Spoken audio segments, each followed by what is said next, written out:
Welcome to Shine, Delusion, Shine, the radical art of dreaming beyond boundaries. I am Vicki Todd, and together with Dr. Pat, we will learn to push the boundaries of our minds, to think delusionally, and create fertile ground for our big dreams to seed, grow, and manifest. Each episode, we will gain more ability to think delusionally and cultivate beyond boundaries faith that we can accomplish dreams which seem unreachable. Shine, Delusion, Shine is a springboard to believing, dreaming, and thinking beyond the ordinary, and a catalyst to living a more fulfilling, destiny-driven life. You are born with dreams, gifts, and talents you are meant to use to make this world brighter. Let your delusional dreams shine. It all starts now. Wow, you got to love it. Thank you for tuning us in and turning us on. I am here with the most incredible Vicki Todd, Shine, Delusion, Shine. Today, this is the question. Your call is calling, yes or no? Many of you know who Vicki is. She is somebody that has studied Joseph Campbell's Hero's Journey, Heroine's Journey, much more.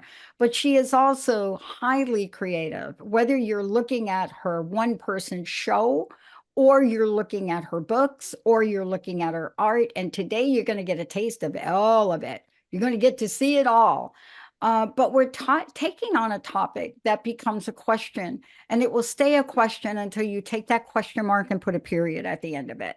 And the question is, your call is calling. What does that mean? You're going to hear from Vicki about what the journey looked like for her, and what does call really mean? What does it mean when you're hearing it?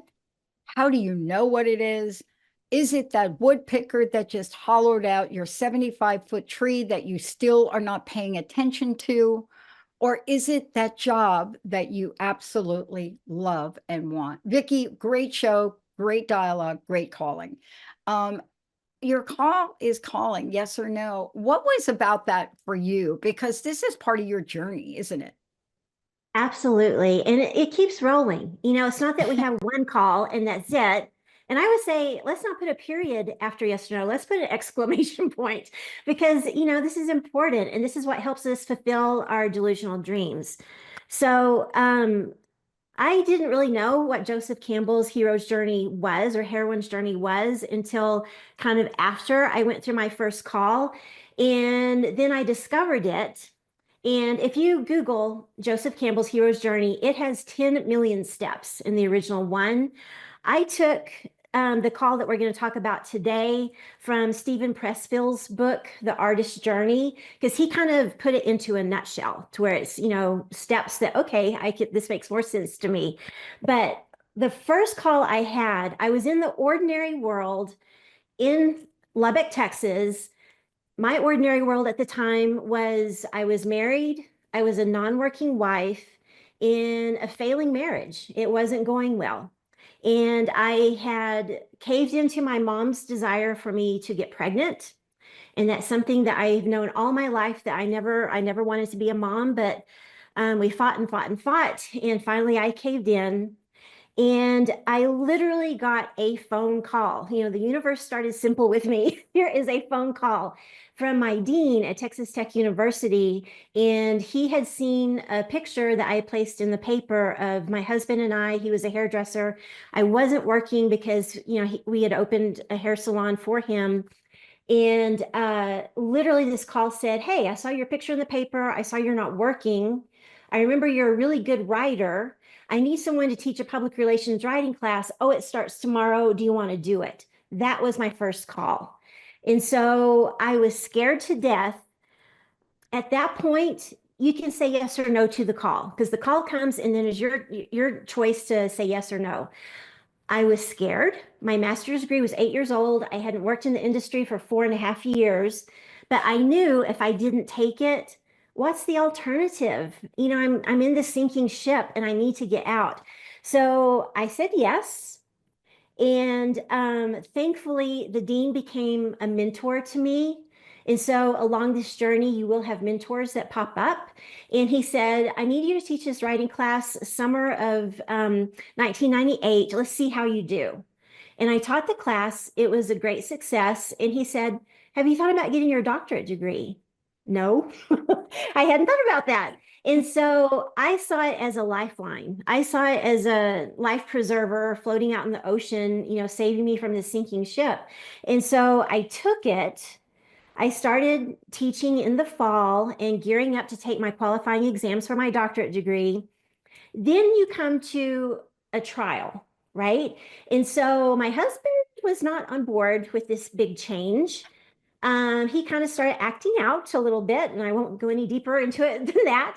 And we, eventually got divorced. And so my parents weren't on board because it's like, oh, no, you shouldn't get divorced. You need to stay in the marriage. Don't take this job. And I was like, no, I've got to do this for myself.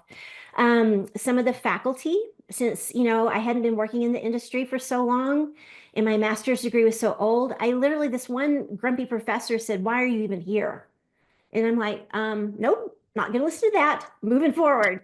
So the payoff to that was, it took 4 years. I was teaching 3 classes per semester and also going to school full time to get my doctorate. I got my doctorate degree, accepted a professor position in Connecticut. Yes, things are going great. But then, like in a movie, you have that one last hurdle, and the hero or heroine, you're like, oh no, they just got out, but now they're being pulled back.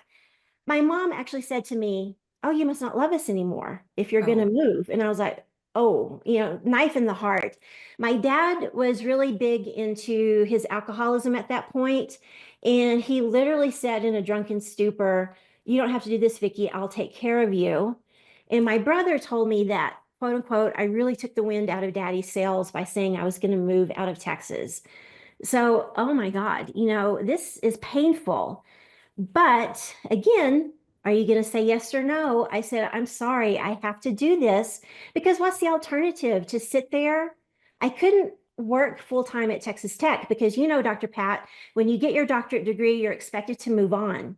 Maybe I could have been there as a part time adjunct. I don't know. But I had to follow my life path. And so after that last hurdle, yay, moved to Connecticut, new life. I get tenure. I'm doing really successfully. I'm chair of my department. And so the gift for the people at the end of a hero's journey is always a gift to give back, pay it forward.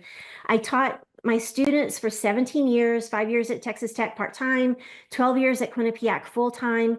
And for myself, teaching and grading all this public relations persuasive writing, that taught me to be a stronger writer. So now as an artist, doing the copy for my website, doing a press release for a show, doing social media, posts, all of that has helped me as well. So that was my first call.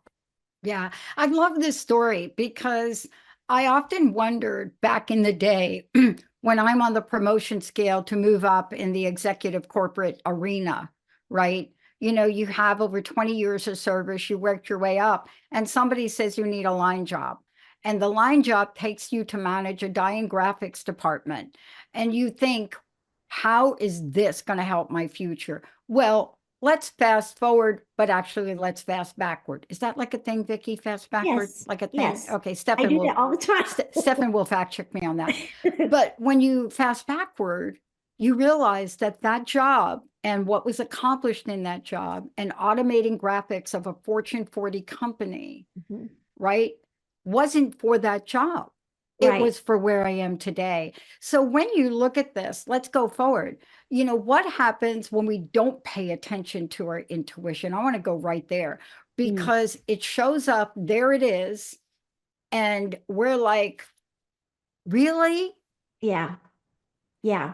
I mean, if anybody out there is under the misperception that to say yes to a call means that, oh, I'm not scared. Oh, this is easy. People, that's not the way it goes.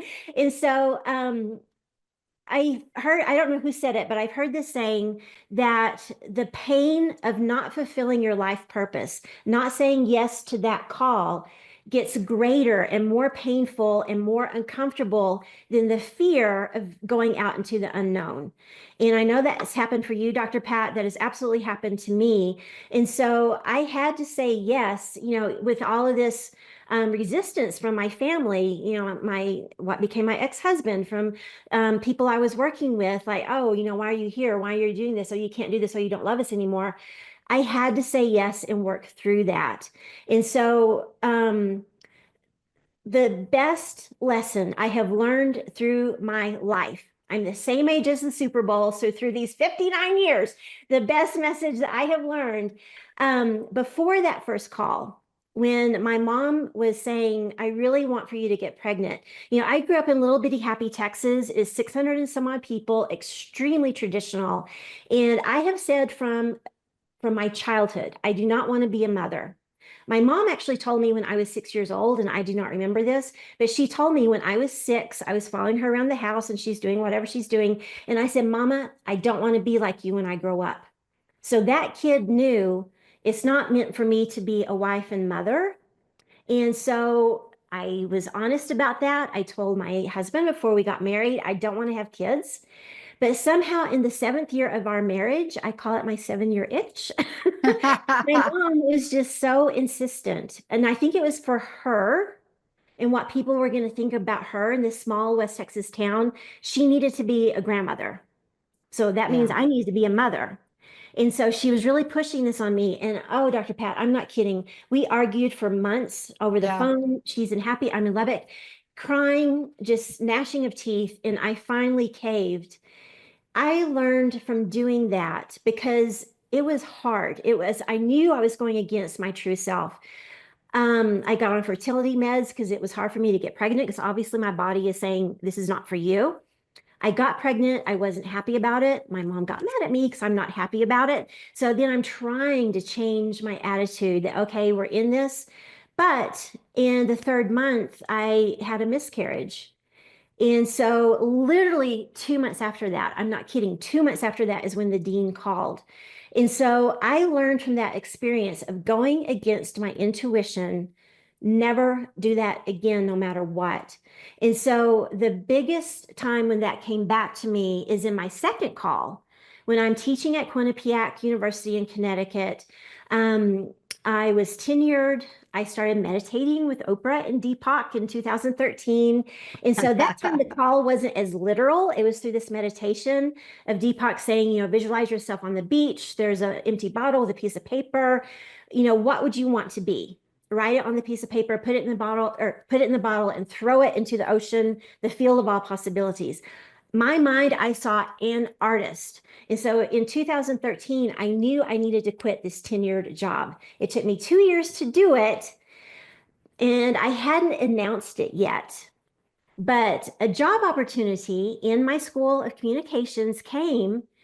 The internship director, who I absolutely loved, but she was getting on in years, she came to me personally and said, Vicki, I would like for you to take over for me as internship director of the whole school, not just my department, but the whole school of communications. It would have been a better title, much better paycheck, but a lot more time. And so immediately it popped into my mind, don't do that detour like you did with the baby again, because that would have been another detour that would have been difficult to get out of, and that would stop me from doing my true life purpose of being an artist. So I truly believe that there is resistance out there, and it will give you these carrots to say, no, don't do that. Don't do your life purpose. Do this. Bigger paycheck, bigger title. But I knew from that whole pregnancy thing, don't go against your intuition ever again. That has served me well. Yeah. And then let's fast forward to where we are today, because, when we make these decisions, for example, I don't ask me how I came to this, but I came to the fact that lost my job, finished my master's at Columbia, and then I'm like, spent 6 weeks in Seattle, and I'm like, I'm moving. Just like that. I Yeah. knew it. I knew it from every cell in my body. However, had I socialized that, or had I looked for approval for that, I probably wouldn't have moved. But I moved, sold the Yeah. house, packed everything up, traded exercise equipment for a beautiful chopped Harley Davidson, moved to Seattle because my friend Pat Hartman was out here. And I was in a waiting space because I applied to doctoral schools and I was rejected. And Mm. here I was in Seattle. I had severance pay I could live off. I had savings I could live off. So I found myself in a place of peace inside. Let's talk about that.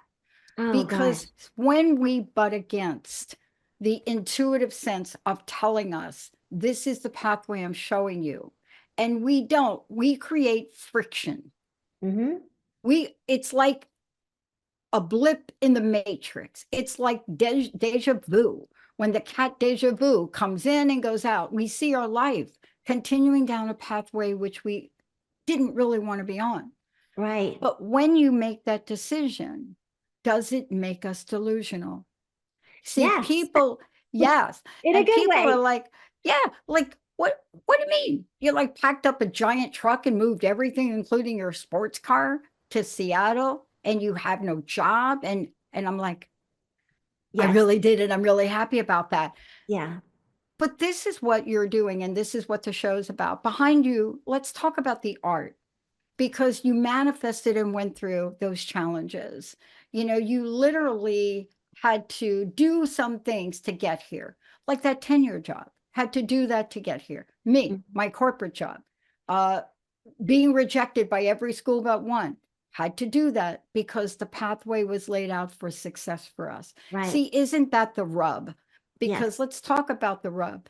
The rub is sometimes, if we don't trust this, we see a pathway of failure. And yet you and I are sitting here because that's not the universe. The universe is benevolent.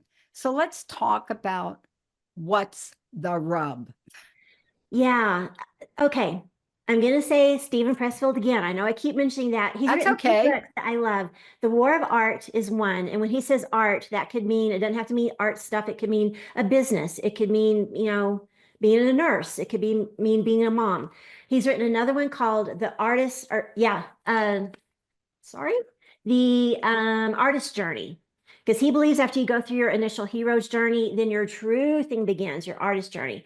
So he makes a very bold statement in The War of Art that there would be no illnesses, no addictions, no abusive relationships if people said yes to their call and followed their delusional dreams. And that's a bold statement.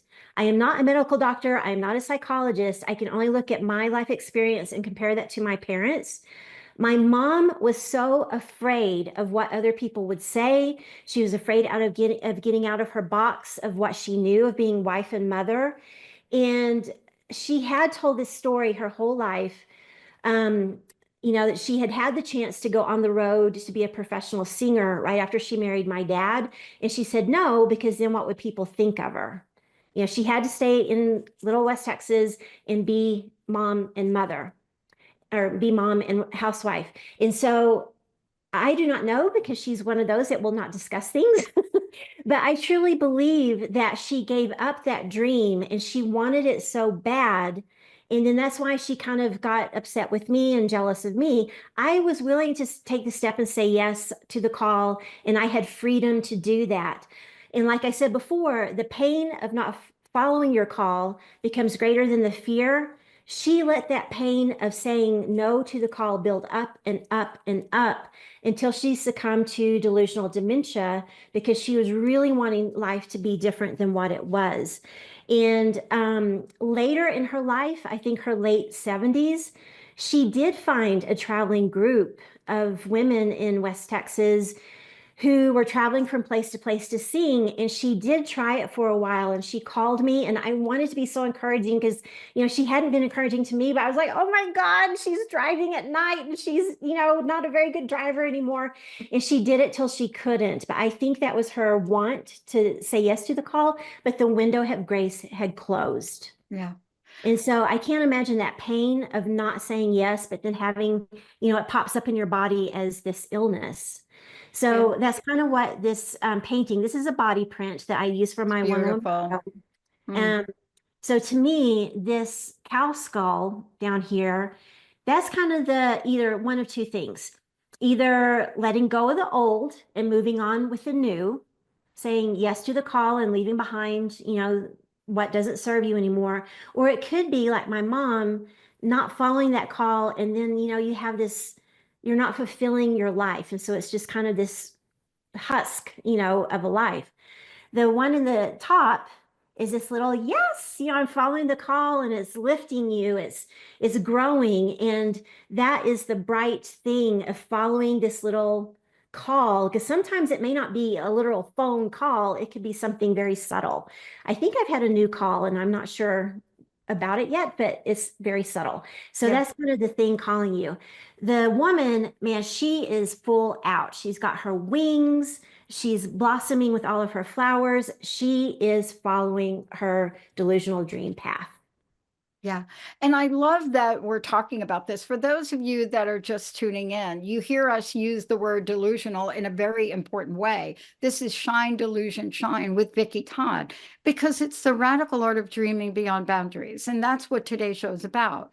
It's your calling is calling, and yes or no.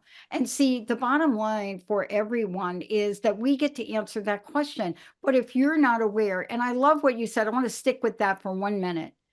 You know, I had to take down a 75-foot tree yesterday. Oh, wow. Yeah. Uh, Pacific Northwest. They're all that size. That's Yeah. actually probably considered a small tree here. But what was happening with the tree? So here's the deal. Linda happened to discover that the woodpeckers were pecking the heck out of it. Why? Because there was something inside it. So what was inside it? Carpenter ants. So they were eating and feeding. The tree comes down and I look up carpenter ants and the spiritual meaning of it. Now, what's the good news? The good news is they must have been feasting on that like nobody's business, because had that tree stayed up, the next storm probably would have taken 2 houses down with it. Yeah. But it comes down and I'm just fascinated by it. And so when you get signs of things, What's the spiritual meaning of the ant? yes, in certain traditions, it's prosperity. In others, it's about perseverance and determination. Mm-hmm.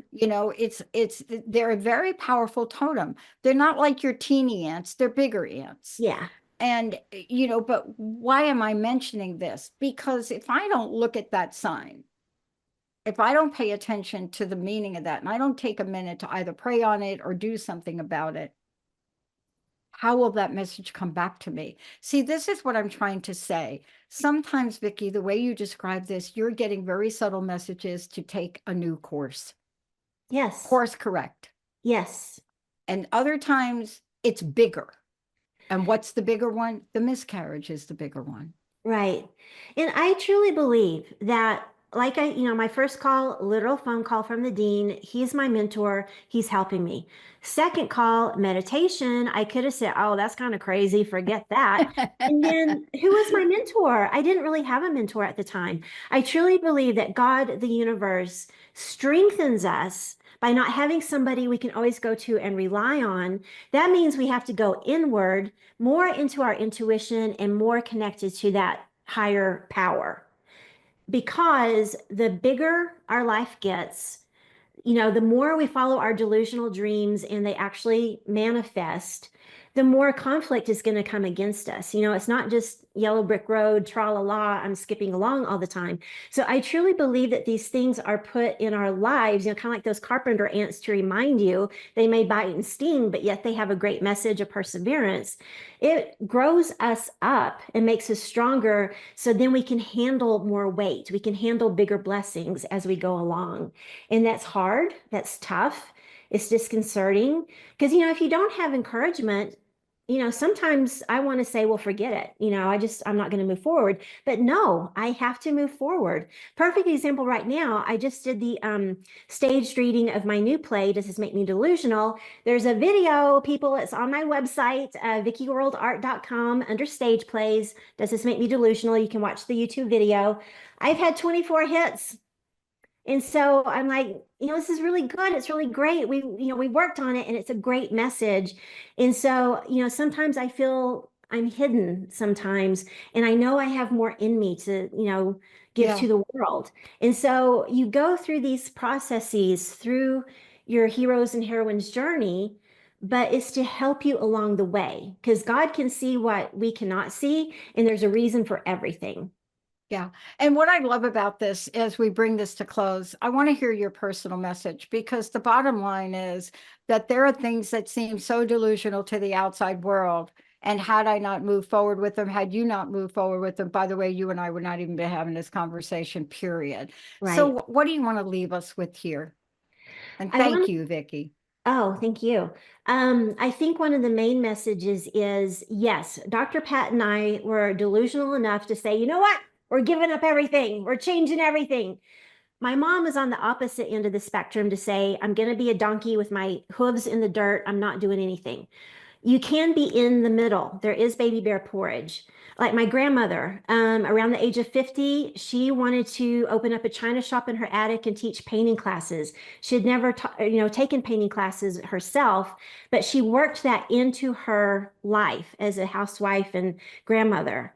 You can work it into your life. So that's a main message is when you start following these delusional dreams, the universe will open up for you and give you opportunities. You don't have to totally change everything, No. divorce your husband, move across the country, but you can fit it in. But shine your light, follow these delusional dreams because the world needs your gifts. We all have something to make the world better and brighter. That's the message. And that's the message for all of you, because this is the time. We're coming on this time of year for you to make some decisions that will make you smile. That's really part of being delusional against boundaries. Thank you all for tuning us in. Vicki, thank you so much. Thank you. Thank you, Stefan. We'll see y'all next time. Thank you for listening to Shine, Delusion, Shine, the radical art of dreaming beyond boundaries. I am Vicki Todd with Dr. Pat. Tune in with us each fourth Thursday at 11 a.m. Pacific on Transformation Talk Radio for more simple, repeatable habits to identify the dreams, gifts, and talents you were born with. Expand your mind and believe your dreams can become a reality. We invite you to tap into the flow of the delusional realm with us to make this world brighter. For more information on living a more fulfilling, destiny-driven life and to connect with me, visit VickiWorldArt.com.